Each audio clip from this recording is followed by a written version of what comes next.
Well, I hope that it can have some impact. I'm researching food policy councils, and I think we have to understand that PhD research is not going to have a ton of impact.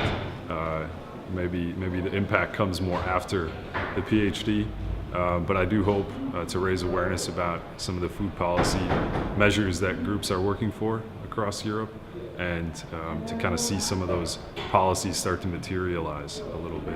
I really hope to engage people into thinking about water, the way they relate with water, especially in urban environments. We just give water for granted, and how do we need to reconsider or think critically about these spaces? My personal research is in some ways slightly tangential to the central Recoms theme. I look at post-industrial cities and the revitalisation of a lot of vacant spaces from groups of people and individuals that are claiming those spaces, but in a very informal mode. So working outside of the formal planning system.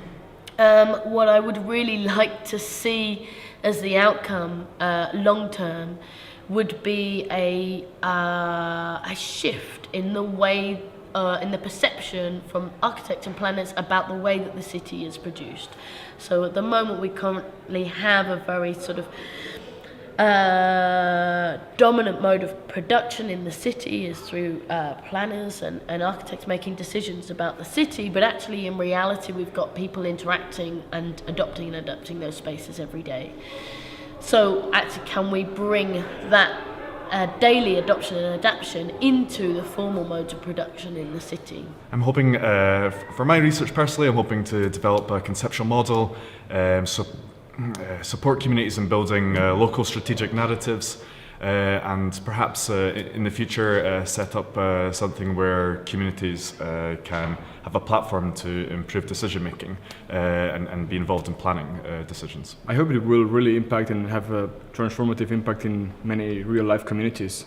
I don't know, and positive, hopefully. In terms of my research, I think I'm expecting, because my expected output is a practical guide that could impact planning policy. I think I'm expecting to have some policy implications in the end, and some ways to be able to make a participatory planning process more better. Well, I study knowledge processes and local knowledge, and I hope that by understanding these knowledge processes, we can also better understand how to enable resourceful community practice. I hope it will change things in the real world and not remain just in the academia.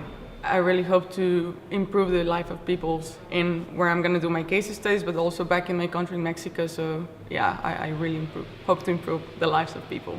So in my research, I really hope to get my message across that food policy is the starting point of implementing it, and it's not just the end products. Hopefully we can lead to some change in the communities that I'm working on and have policy intervention, and then leave something that the people will remember me and change something in their lives. To quote a spoken word poet, to disturb the comfortable and to comfort the disturbed. Help farmers to cope with challenges and uncertainties using their creativity.